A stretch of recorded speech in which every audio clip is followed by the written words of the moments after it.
जया एकादशी व्रत महत्व, पूजा विधि और व्रत कथा।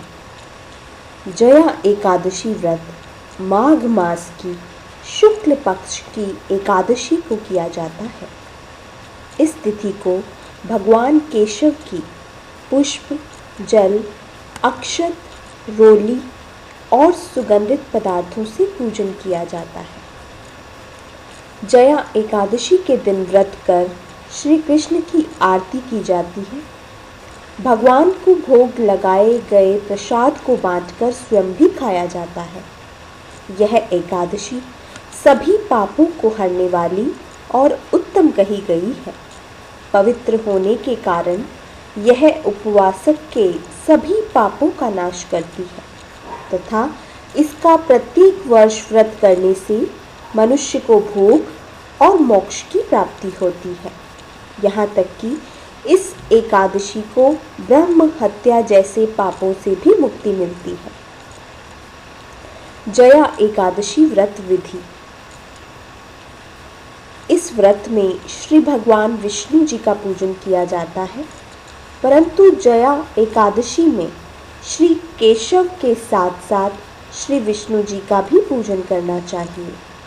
जिस व्यक्ति को यह व्रत करना हो उसे व्रत से एक दिन पूर्व स्वयं को मानसिक रूप से व्रत के लिए तैयार कर लेना चाहिए। दशमी तिथि की संध्या में भोजन करने के बाद एकादशी तिथि के प्रातः काल में जया एकादशी व्रत का संकल्प लेना चाहिए और उसके बाद धूप दीप फल से पहले श्री कृष्ण की पूजा करनी चाहिए और इसके बाद श्री विष्णु जी का भी पंचामृत से पूजन करना चाहिए।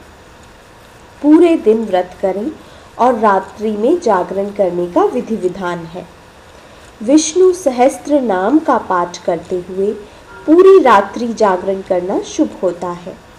अगर रात्रि में व्रत करना संभव ना हो तो रात्रि में फलाहार किया जा सकता है। द्वादशी के दिन प्रातः स्नान करने के बाद ब्राह्मणों को भोजन कराना चाहिए और यथा सामर्थ्य दक्षिणा देकर विदा करना चाहिए। इससे जीवन के सभी पापों से मुक्ति मिलती है। एकादशी का व्रत करने वाले को दशमी के दिन से कुछ विषयों का त्याग करना चाहिए, जैसे व्रत के दिन जुआ नहीं खेलना चाहिए, दिन में सोना नहीं चाहिए, व्रत की रात्रि में भी श्री विष्णु पाठ का जाप करते हुए जागरण करना चाहिए, पान नहीं खाना चाहिए, दातुन नहीं करना चाहिए, दूसरे की निंदा नहीं करनी चाहिए, दुष्ट जनों का साथ नहीं देना चाहिए, झूठ नहीं बोलना चाहिए, पूर्ण ब्रह्मचर्य का पालन करना चाहिए। दशमी तिथि में रात्रि में दूसरी बार भोजन नहीं करना चाहिए।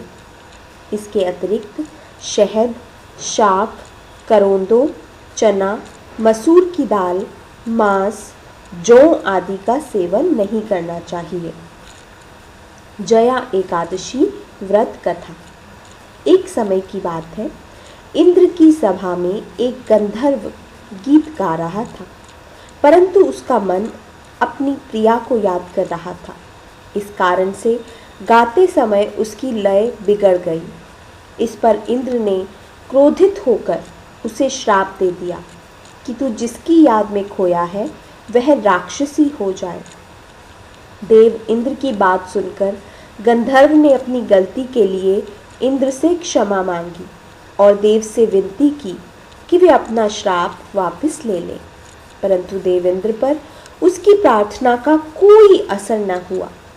उन्होंने उस गंधर्व को अपनी सभा से बाहर निकलवा दिया। गंधर्व सभा से लौटकर घर आया तो उसने देखा कि उसकी पत्नी वास्तव में राक्षसी हो गई थी।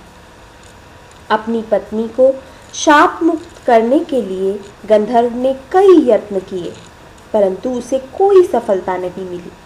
अचानक एक दिन उसकी भेंट ऋषि नारद जी से हुई। नारद जी ने उसे शाप से मुक्ति पाने के लिए माघ शुक्ल पक्ष की एकादशी का व्रत और भगवान कीर्तन करने की सलाह दी। नारद जी के कहे अनुसार गंधर्व ने एकादशी का व्रत किया।